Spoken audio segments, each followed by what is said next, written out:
Hi everyone. Welcome to the Future of Education Today panel, where our panelists will discuss how education hasn't seen much innovation for the past 100 years.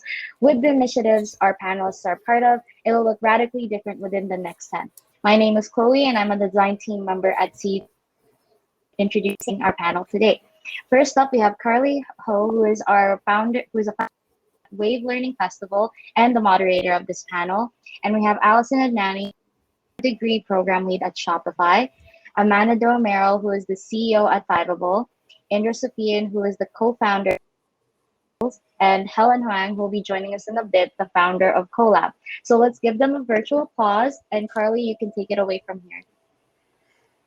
Thanks so much, Chloe, for the introduction, and thanks everyone for tuning in. We have some rock stars here today, so I'm super excited to ask you all more about your experience and your views on education. So I think if anyone has questions throughout this panel, feel free to type them in the chat. And if I see something interesting, I'll pop that in. But I do have some prepared. So first to our panelists, I guess we got an introduction by Chloe. But if you guys want to just go around and introduce yourselves in your own words, tell us a little bit about what you're building and, if relevant, the inspiration behind it. And we can start from there. So Amanda, let's pass this to you first. Yeah, so my name is Amanda DoAmaral. I'm one of the co-founders. Oh, hi, Helen. One of the co-founders and CEO of Fiveable. We're building a social learning platform so that high school students can find each other when they need to study and, in those moments when they're trying to kind of figure out the future and need some well-being support. Before Fiveable, I was a teacher. So I taught 9th and 10th grade history at a public high school in Oakland, in California. And now I'm based in Milwaukee, chipping away at building Fiveable.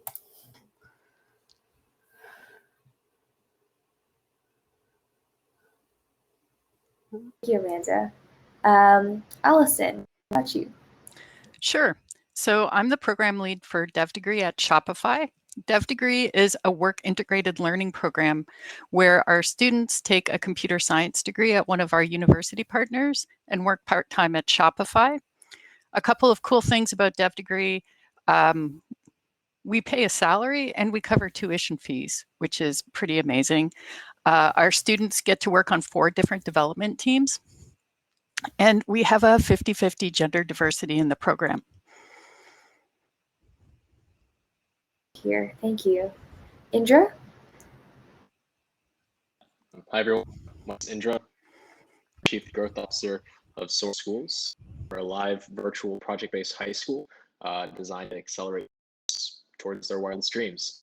So, well, we do a lot of the things at Sora, but we have really innovative pedagogy, amazing educators, and powerful technology, and that we can deliver world education to anyone, anywhere. And Helen. Yeah, sorry for being late and cutting you off, Amanda, during your introduction. I'm just hopping over from another session. So hi, everyone. I'm Helen. I'm one of the co-founders of Collab. You can check us out at joincollab.io. And what we are sort of an education program that facilitates learning by doing for aspiring technologists. So sort of imagine like a hackathon mixed with a boot camp. So essentially we match aspiring product managers, designers, and developers, and we help them ship projects. And the entire point of that really is to go beyond the theory of learning how to code, but rather understand how to work together, how to collaborate, and really do what the real work environment requires of these roles. We're a little bit different where we're focused more on adult learners and career pivoters or more mature students. But yeah, happy to be here and happy to learn from everyone else. Okay, well, I first just think everything you guys are building is so cool, and I'd love to jump into that more deeply. But first of all, I'm thinking all of you are working on these educational platforms that's not school. And so I'd love to hear your opinions on what traditional schooling is missing, maybe some aspects that aren't great about traditional school, and how you think we should be replacing those aspects, or how you think we can build around that. So feel free to jump in if you have ideas. I could talk about this for literally hours.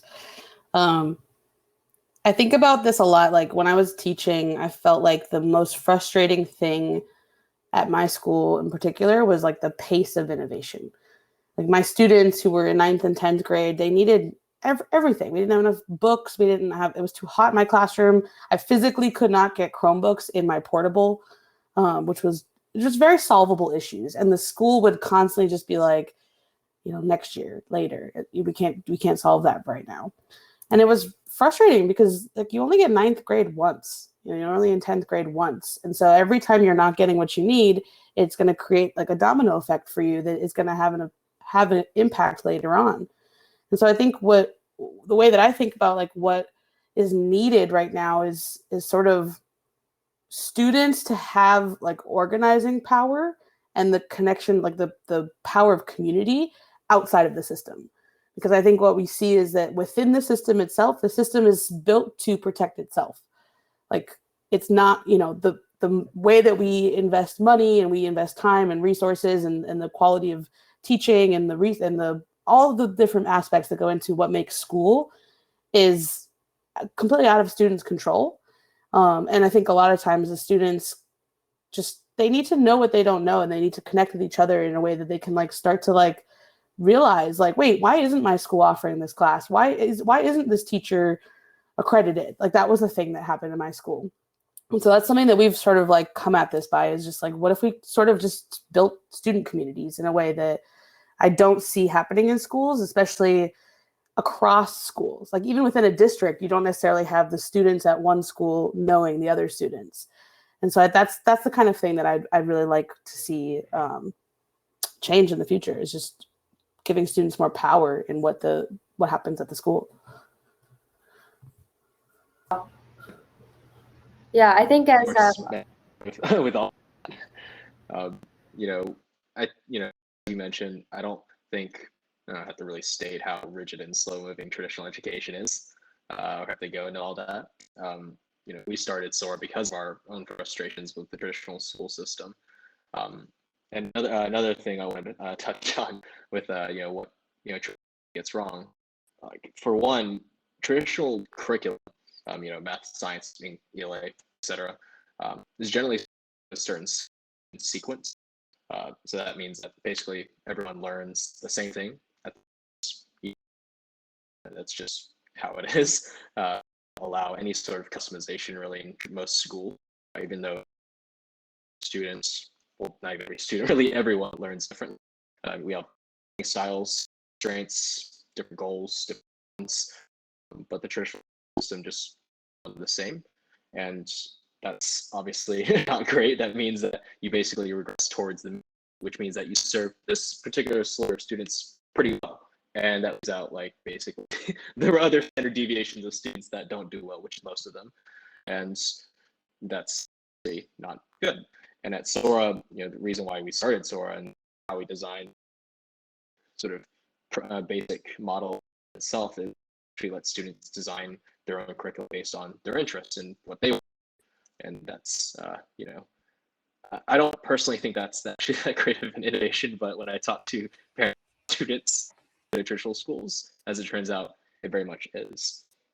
But yeah, I agree with everything Amanda said. I wanted to add here as well. So similar, I think, to Aaron's question in the chat too. It's one of the issues, along with sort of the lack of social learning sometimes in online spaces, and also it not being necessarily project based in your sort of in-person classroom. There's also that lack of alignment between the ultimate outcomes of school and what we're sort of taught in school in particular. And I think that sort of goes to sort of the story of CoLab as well, where we recognize that for a lot of these ultimate degrees or roles in tech, there's no way of teaching it. There's so many different ways into success. There's not just one degree that you should get or can get. And I think a lot of it that we're sensing as our students are sort of building those projects is their passion and the diversity of thought that becomes sort of ingrained in them, but makes them feel empowered in really ultimately reaching their goals. I think sometimes when you have just traditional lecture-based learning, you're very much, you don't, like to what Amanda and Indra said, you're not the person in control of your learning, right? But when you're building something that you're interested in, when you're connecting with your peers and when you're focusing on your collaboration, communication, and sort of those baseline skills, those are the skills that are transferable to wherever you want to go after education. And so I think just that sort of on the job training or real world experience is also something that's lacking in schools today. I just support everything that's been said. We started Dev Degree because of the experience gap between graduating from school and what we actually needed to have folks work on a team. You can't get that sitting in a classroom, especially if your Chromebooks can't get in the classroom with you. I think that's just such a perfect demonstration of how isolating a classroom is and how far removed from the real world it is. All of our different programs share a common theme of connecting students together, working collaboratively, and solving real world problems like projects, not word problems. So it's that next step that happens outside of the classroom that's important for learning.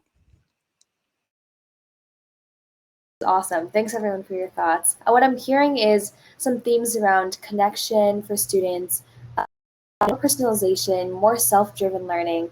And I think as a student myself, and I'm sure a lot of the students here are listening, like that really resonates with me. So I'm super excited to hear that. I guess building on that, sort of similar, what is your vision for the future of education? You know, in a world where things are perfect, what does that look like to you? And what things do you think need to change or what needs to happen to get us there?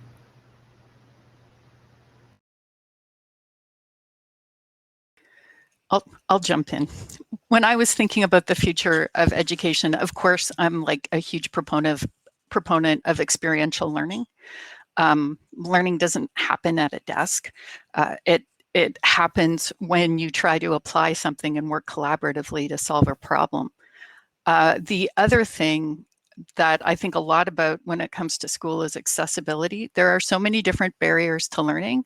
Money seems like an obvious barrier, but time is also a barrier. If you're a mature student trying to reskill and you're supporting yourself and your family, and having to physically move to an expensive urban center to attend school is another barrier.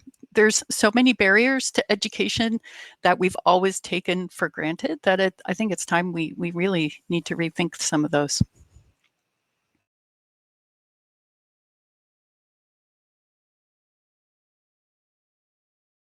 Trying to pick like one thing. Like, that's a tough question, right? There's so many things that you. It's funny, like I feel like right after like COVID really hit last year, because I was building an ed tech startup, I really took, after that first wave of like disbelief at what we were experiencing, I really was like, okay, what do we now have a chance to build that like only this moment could allow for, right? Like let's like really start thinking about like, I was just trying to like imagine the future, like even predict the future, like 10 years from now, what could happen, because enough of us right now said like, let's do it, let's make it happen. And I honestly had a really hard time trying to get there, because I think there was there's so many things. Like this is one of the issues with education, is like there's so many problems to solve. But I think like where I kind of, what sits with me the most is I think a lot about like this moment for, I'm trying to think of the best way to explain this. I want to see schools be better at protecting and building the confidence in students. Because I think what happens for a lot of young people, and I see this today even around the adults that I know, is that I think all people want the same things. You're curious, you want to learn, you want to build, happiness for the people around you. And at some point along the way, like while you were trying to learn math, or whatever it was that you were learning, someone like made you feel bad about failing or not knowing something. And it could have been a teacher, could have been a parent, could have been a peer, could have been some other person in the world, someone. And all of a sudden then you start to hear, as you get older, someone will say like, oh, I'm not good at, or I'm just not good at geography. Like I hear that all the time when people are talking about like just maps. And I'm like, that's not a thing, right? Like there's nothing that you can't be good at. Like, you can not like something more than you like something else. That's fine. Spend more time with it, like be more interested in it. That's totally fine. But there's no reason that you can't be good at something. And I think we like a lot, you can see in a lot of students at some point they start to like detract from something, and they are sometimes placed in a different track, or they start to make choices, like disqualify themselves right before someone else has.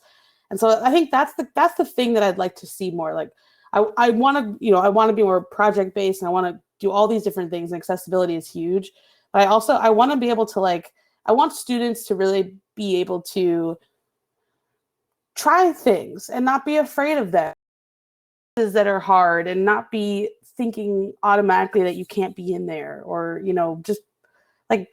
just kind of take a chance at something that maybe feels hard, especially in like a project, or if you're trying to solve some problem. That's kind of the only thing that I can kind of gravitate to, of like, man, I really wish this could happen.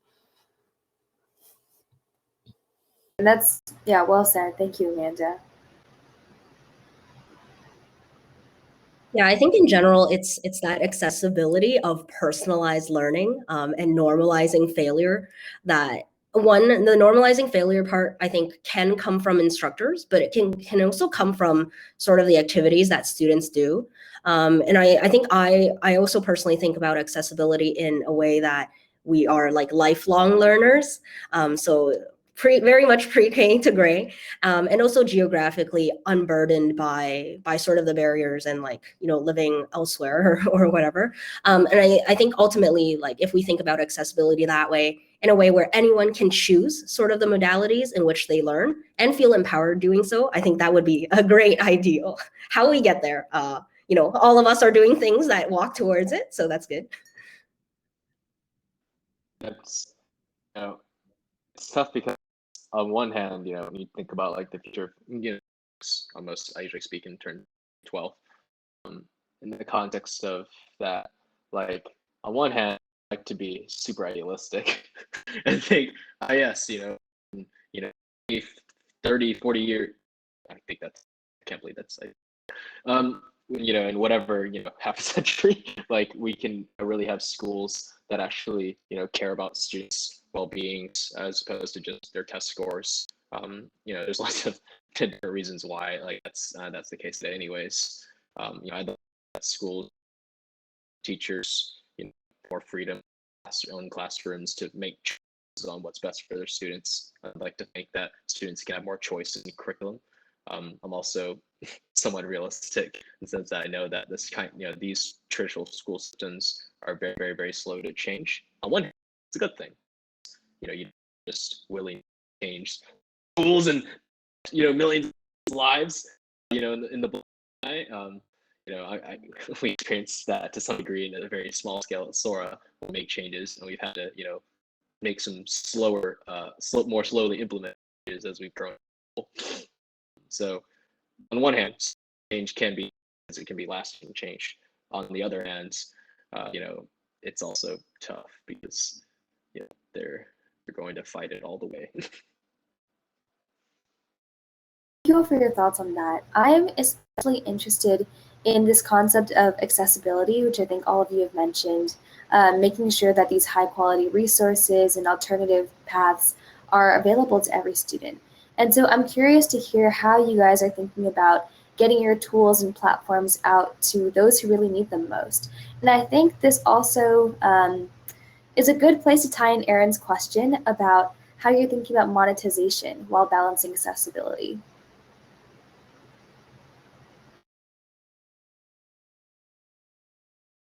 So we have a very direct to student approach at Fiveable. The way that I think about accessibility in schools, because I was a teacher, I saw the filter of the district, the teacher, the admin, all the different layers that would prevent different opportunities from ever even reaching the student. Sometimes we reach out to teachers and are like, check out Fiveable. There's all this content for AP students, or ways that students can learn. And sometimes the teacher will just literally say, no, we're good. I'm a good teacher. My students don't need that. To which I'm always like, let me ask them, like, let me see what the kids have to say, because the reality is, like, as a teacher, I had 120 students. There's no way that I'm the perfect teacher for 120 kids. And I was a good teacher. Like, I guarantee you some of them hated the classroom, a lot of them did, whatever. They're like, I don't need this. I need to explain it in a different way. So as a teacher, to think that is like wild to me. Like any opportunity, I was like, more is better. But we just kind of go directly to the kids. And so the ways that we reach students that don't typically have access to resources is reaching them where they are. One is like, I know they're going to Google things. I know they're on social media. So trying to be there when they're looking for those things. And then also, like, something that we did this past spring was we built like a student chain of like giving away a free like cram pass for studying for APs. And we went from student to student to student kind of thing. Like, we'll give you one if you give away this other one, and that person then needs to give away another one too. And that created a really cool, like, accessibility layer where we've been able to create space in scholarships for like students at Title I schools, first gen students, DACA recipients, students who we know like may need the extra support. So that's the way that we've been able to do it, which is hard with building monetization, but is definitely possible. Just to give some context with Sora. So as in my high school, we charge tuition. And, I'll say that in of itself already doesn't make it accessible to quite a few students, at least at outset. And that's a fair, that's a fair criticism we got in the time about, sort of building the future education. But what we've all done as we've grown the school is we've also expanded like range of tuition levels that students are able to pay. Initially the flat, tuition. I'm trying to remember what we were at the very beginning. It was just a single fee, and then over time we said, hey, actually, it's a range. So if you can afford to pay less, if you can afford to pay so much, then that's where you fall. Then that's where you the tuition level that you, and you can afford more, then you pay toward the top end of the tuition range. At the time, we've generally increased range. I'll say extensive range, in the range of several $1,000s at this point. And, I can only see us increasing that range over time.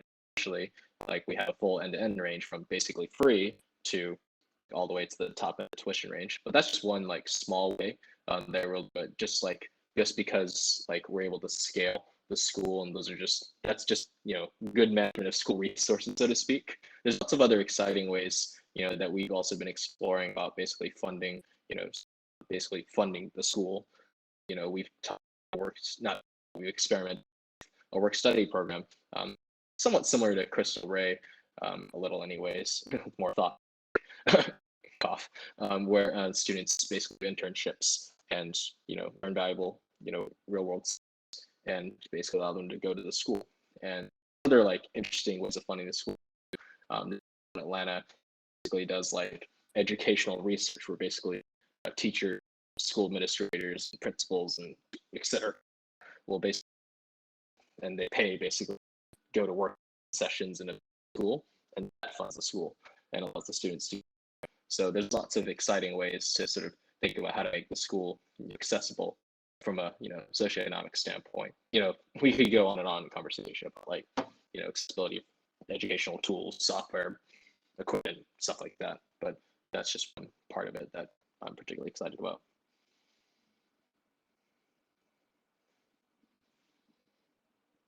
I think for us, so right up front, currently we are a paid program for our students. Of course, that paid range is very low in comparison to most other programs. We also have a bunch of strategic like partnerships that we do with groups of people that might be underrepresented in the tech space. So again, we are very much focused on adult learners from non-traditional backgrounds. And so we work with a lot of other organizations that focus on that as well, to just let their students and their community through on on scholarships in general. We've given over I think a lot in scholarships so far, and we're a relatively new program actually. So we we've just hit the 300 students graduated mark. Yay for us. So that's sort of what we've been doing. Moving forward, super excited because now we're working a lot closer with companies. So the ultimate goal is to really have people that aren't necessarily the students be paying for the tuition, because again, we have great talent that are more focused on working in teams rather than just necessarily knowing how to code, but instead now knowing how to do time management and communicate and all of that other good stuff. So that's sort of on the monetary side. However, in terms of accessibility, we personally are also very focused on that international student base, as well as even just time. I think sometimes for adult learners, you don't have all the time in the world and the bandwidth to really be learning. So right now, our program is completely part-time, and it's aimed to be, live classes, but not necessarily live instruction. And so the benefit of that we're seeing is that students can learn with others, still conduct social learning, peer-to-peer learning, but without the constraints of needing necessarily to meet the time schedules of their instructors.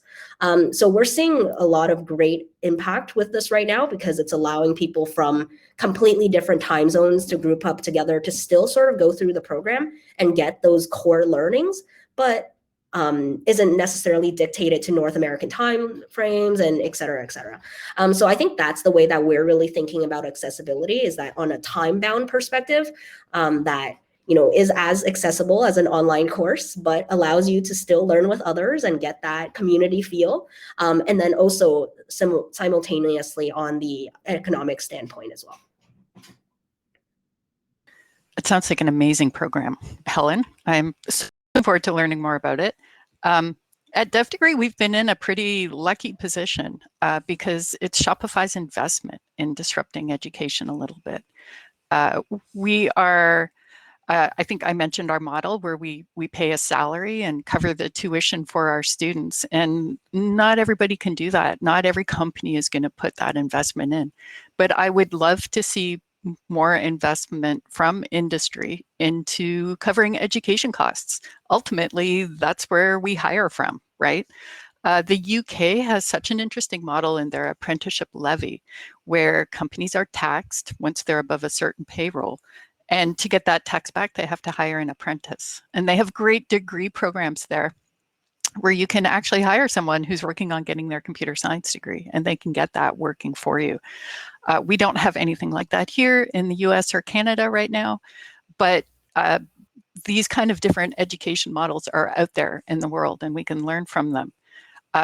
Things like, I think Aaron mentioned Lambda School in his question, and that's, I think that was one of the first income share agreements, the ISAs, where you agree to pay some of your salary once you get a job afterwards. I'm not sure how sustainable that model has been shown to be, and it's still putting a lot of the onus on the student to come up with that money at some point. And I think we can do better, actually. But that area in itself is ripe for disruption for sure. Super interesting to hear. And I think something along those lines, it sounds to me like you're all building for-profit ventures, but correct me if I'm wrong. I'd love to hear how you went about thinking about, for-profit versus nonprofit as your line of impact. If you thought about it at all, or any opinions that you have about those potentials.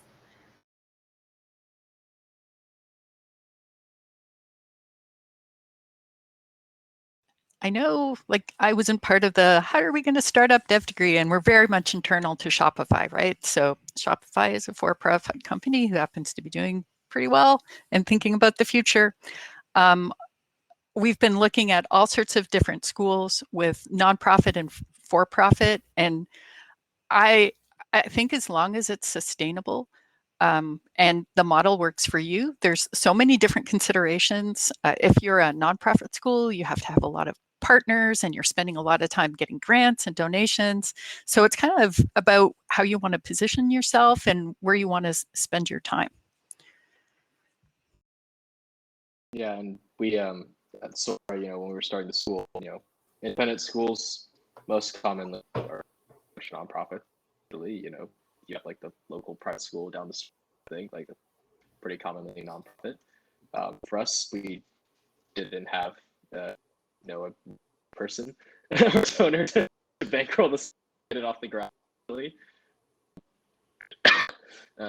For everything that we, Alison touched on a good point about the coordination. We kind of need to get all the partners on board, get on board, the board on board with everything. Nonprofits, like it's hard to. I'll say this with my experience. Obviously, there's lots of great nonprofits doing great things. Education, I know a few myself personally, but for me, I really believe that the scale nonprofits education for. So one is just the government structure. Nonprofits are generally designed to be slow and stable, kind of like a government. The constant board meetings, the unanimous decision making, they generally tend to change and innovate kind of slowly. There's also, again, coordination efforts. This is the coordination tap speak, get everyone on board. Just that in itself makes a scale. The second one is just attracting talent. One nonprofits, at least that's one of the co-founders previously experienced. It's hard to compensate people with things even just like equity do in a for-profit that help them sort of tie their success with success of the organization. That one's less. Governance structure definitely is the more is the one that the factor that affects these sort of scale problems. But that second point is still important as you basically want to build a great company or organization, what have you. So not, as you mentioned, can they achieve great things, but they just don't tend to make that impact quickly.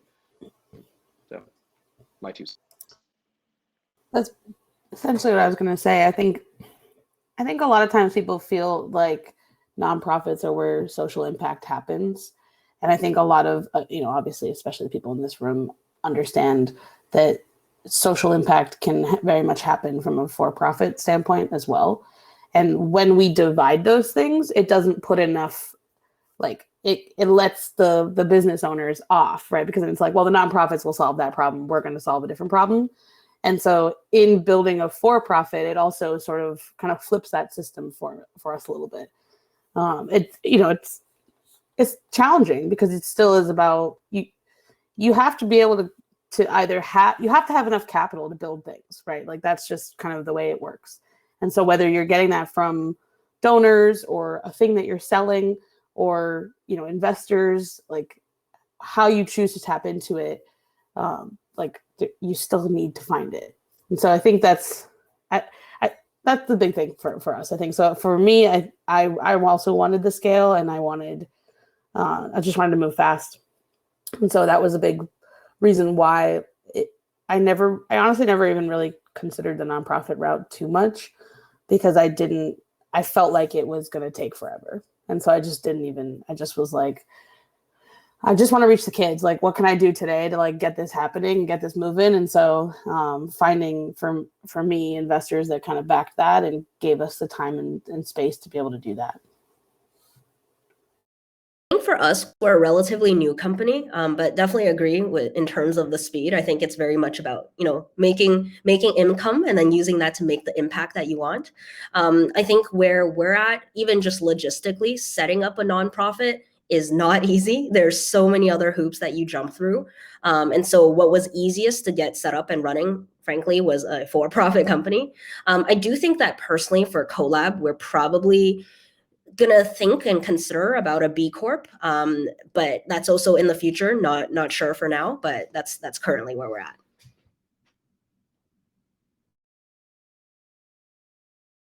Super interesting perspective to hear. I think especially coming from a nonprofit perspective, I've also heard all of these. Makes sense. So here's my next question, which is about measuring your progress. So I'd love to hear about how each of you is measuring, the success of your students. How are you gauging that? How are you measuring the progress that your organization is making? How are you making sure, how are you measuring how well you're reaching those students that need your product the most?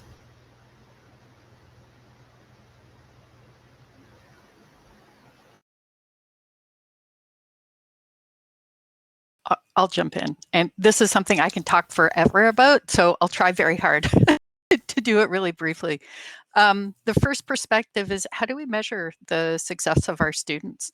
And that's a really interesting thing for us that we spend a lot of time thinking about, because workplace performance does not look like, it's just not the same thing as acing an exam, right? They're different. How you so as part of our program, our students get up to 8 courses worth of academic credit for their work with us. How do you assess that? How do you mark that? One of our university partners awards a mark for that. When you're writing an exam, you're talking about your individual theoretical knowledge, and we're trying to assess how you're performing on a team collaboratively with a group of people. So I have no solid answers for that, other than we do feel that rub all the time. How do we measure the progress of our organization? We look a lot at job placement. What is the job placement within 6 months of our graduates? That's pretty common in boot camps or anything post-secondary who's trying to place work. We're at 100% right now, which is like awesome. But longer term, we use actually a nonprofit evaluation model to try to determine the success of DevDegree and how we figure out what that looks like. And we've had 2 cohorts of graduating students so far. So we're just, it's a long program, 4 years, and we're trying, we've got a lot of data left to collect to determine the impact of the program. We've historically supported AP exams, the advanced placement exams, and standard score that you get. I could care less about the scores personally, and I think it's like something that the students don't fully internalize for me sometimes.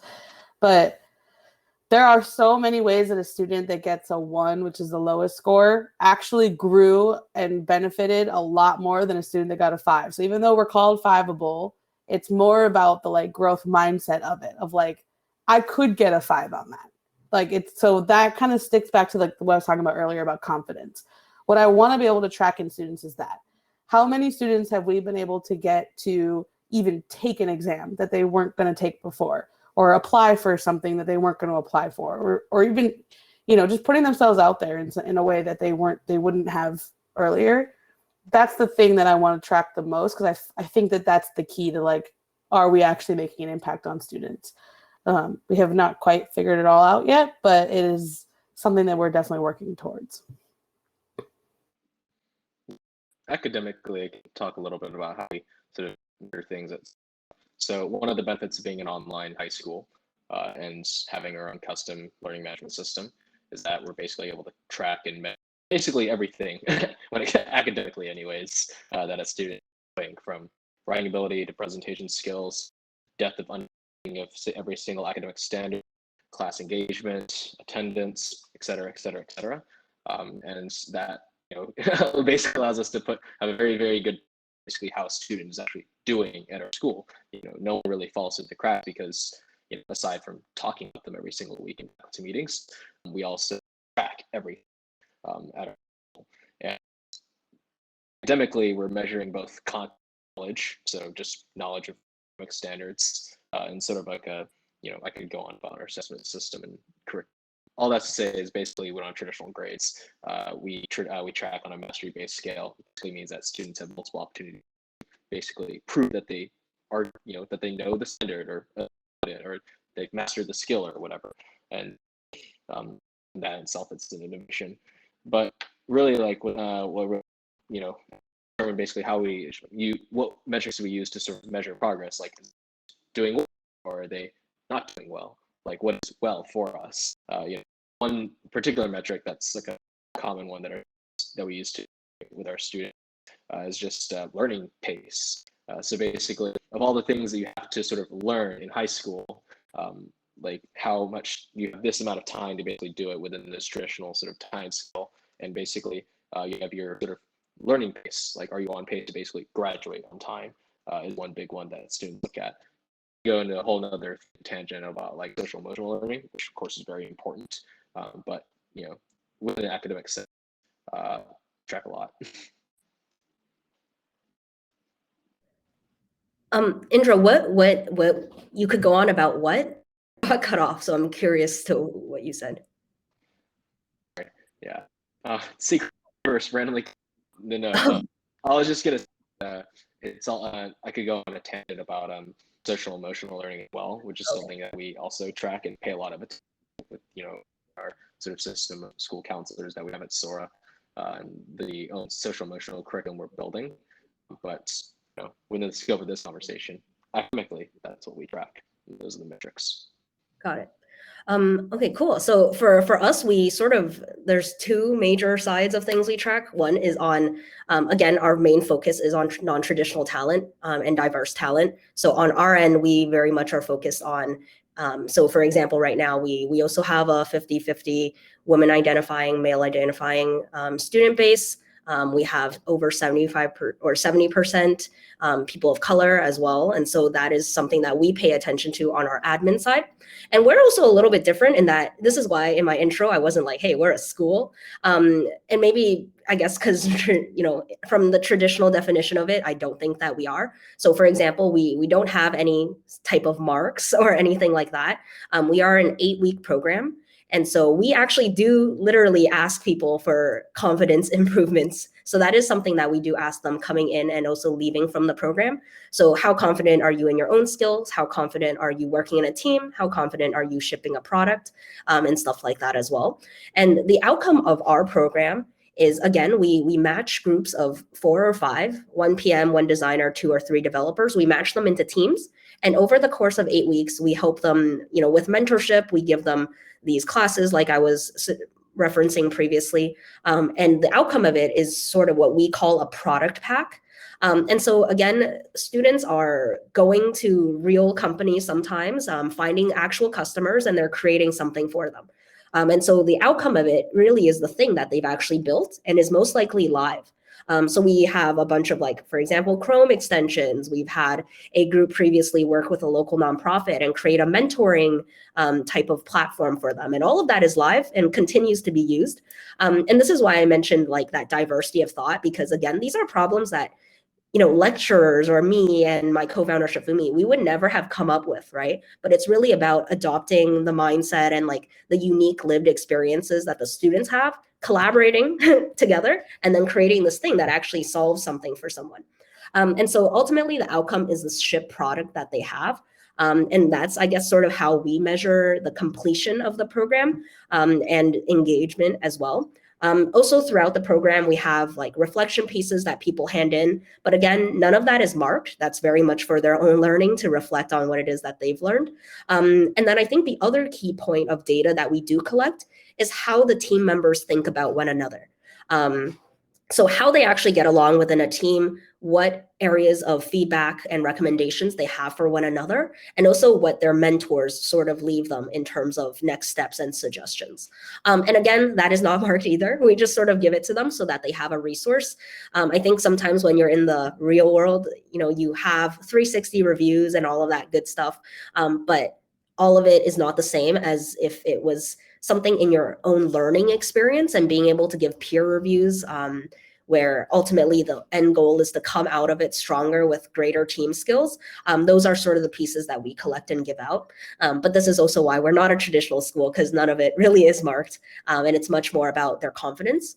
And I think similar to what Alison said, because we have more of a boot camp model in that way, we also do track our placement rate as well. So currently we're at 80% over the course of 3 months of people who have landed their first role in tech, which we think is pretty good for a new program, and also for people that are coming from the industry or into the industry from these non-traditional backgrounds. So no Ivy League school, no CS degree and stuff like that.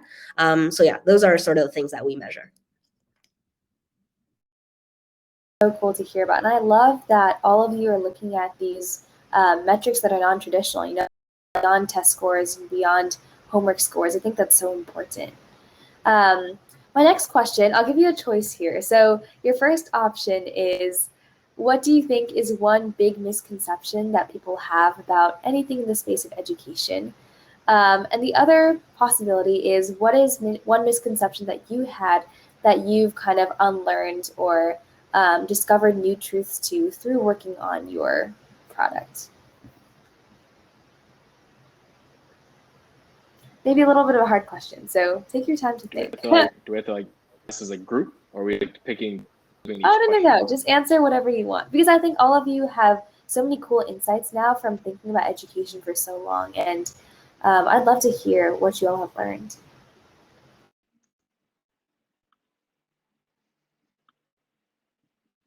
I think that a lot of what formed and just like my own educational philosophies and what I've learned really came from teaching in a classroom. And working in tech has shown me what's possible beyond that in a way. Like, I think that what I see in tech is that there's a massive gap between what's actually what people think are happening. Like that Chromebook example, it's like I was literally in Oakland, minutes away from Google, right? And I taught in a portable that did not have a ramp, which like obvious violations. But I physically could not get the Chromebook carts into our classroom. And that's the only thing that the school had to give students technology. And so that meant that I didn't have access, my students didn't have access to those computers. And that just like endlessly made me so frustrated. And I think that's a perfect example of a problem that teachers face that is not something that other people necessarily think of. It just seems so easily fixed. And there's just the gap between like, I don't know, what's actually happening and what people think are happening is just so wide. And I think it's true for students too. Like I know, and I'm sure, you know, if you're listening in this chat, I'm sure this is true for you too. Like you spend time in Discord servers, in subreddits, you know, learning on TikTok, learning on YouTube. The way in which that students are actually learning right now is much different than what sort of the adults in the stakeholders think the students are doing and think that the students need. And I just see those gaps like so massive from like between my experience in a classroom versus my experience in building Fiveable. And that's just leads me to so many times where I'm just like, I don't know, it's just so frustrating. Like here's another quick example. Like I was talking to an investor like last week, not someone who's an investor in us, but they were asking me if we're going to start to go beyond AP and teaching, you know, supporting students beyond this advanced placement class, how will we then deal with the unmotivated students? And I was like, that assumes that one, all AP students are motivated, which they are not. And two, that all non-AP students are unmotivated, which they are not. It was like, it was so frustrating because I was like, I hate that question. Like I get it all the time and I hate it. And it's like, it's such an example of like, you fundamentally do not understand what's going on in classrooms and what goes on with students. And it's like, I am constantly just like trying to like explain and bring, I don't know, like give people a better sense of like what's actually happening. I feel like that's so at the end of the day, I feel like that's the thing I take on the most. I don't know if the best answered your question, but it's a shocking thing for me. So true, and especially with your experience as a teacher. I mean, you have experienced education pretty much from all sides, and so that's super insightful. Thank you for sharing. So I'd probably pick the question of like, what's the biggest education-related misconception that you had to basically unlearn through my work? My co-founders really have like education background, and you know, I think initially started and we got our school off the ground. We had our first class of students. We had like seven students first year, 19. We had a lot of big idea, basically how we basically run our, and everyone, you know, from our students to their and us, faculty, we all kind of, this was basically a try a lot of things. So one of the big hypotheses initially started Sora was that just give students freedom, as I mentioned, the idea of students to actually do what they wanted to learn. And by giving students freedom to, let them choose whatever they wanted to study, build, learn, whatever, they would just sort of excel, right? No students would just soar, sort of. And things they quickly learned, by like more 1-3 with economy does not equal students get paralyzed with way too much choice, and that some students, or actually many students, need some guidance, or at the very least, they need some autonomy with just some constraints, so to speak. Creativity doesn't happen without constraints. Like that was the sort of learning that we had when we started. So I realized that basically students would just kind of show up to some project meetings and go, well, yeah, like I had basically the ability to do anything, I chose nothing. And what that eventually matured to like a more fleshed out thought, autonomy, total autonomy equal bad, is that basically we learned that students don't all have similar intelligence levels, is how we've come to describe it. And so that means that some students take our super open curriculum, or well, now it's slightly graduated, but some students took the super open curriculum and just sort of ran with it. They're like, yeah, I'm writing a book or whatever, and I'm gonna do my own scientific study. They're doing really cool stuff. Some students coming from, especially those that came from more school systems where they basically are just used to basically everyone and what to do, how to do it, and the time to do it, floundered, and they needed a lot more guidance and deschooling over several months before they became completely comfortable with our inquiry-based program. So that's one thing that we had to learn, and to be honest, that we're still sort of building the infrastructure for to help students of different autonomy / independence levels.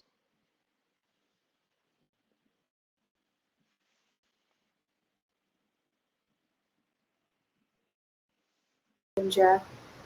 And Alison, if anyone wants to jump in.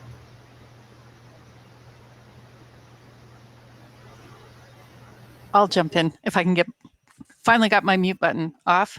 I think an interesting thing I've discovered is that you learn more outside the classroom than in it.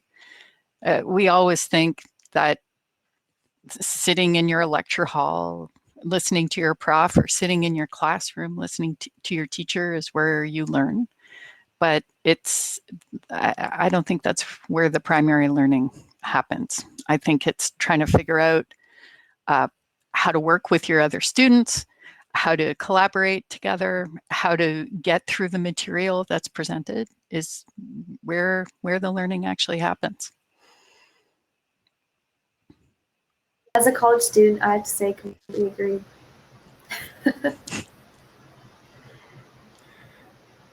I guess I'll go last. I mean, I swear I had an answer, but then I all of a sudden forgot as I was listening to the three of you talk.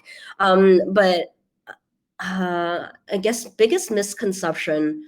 I mean, so I think the learning by doing thing is sort of interesting and very meta, at least for both me and my co-founder. Because again, we weren't teachers like Amanda, so a lot of these things, it is things that we sort of learned on the go and with the help of other like curriculum designers and just instructors along the way, who are our advisors.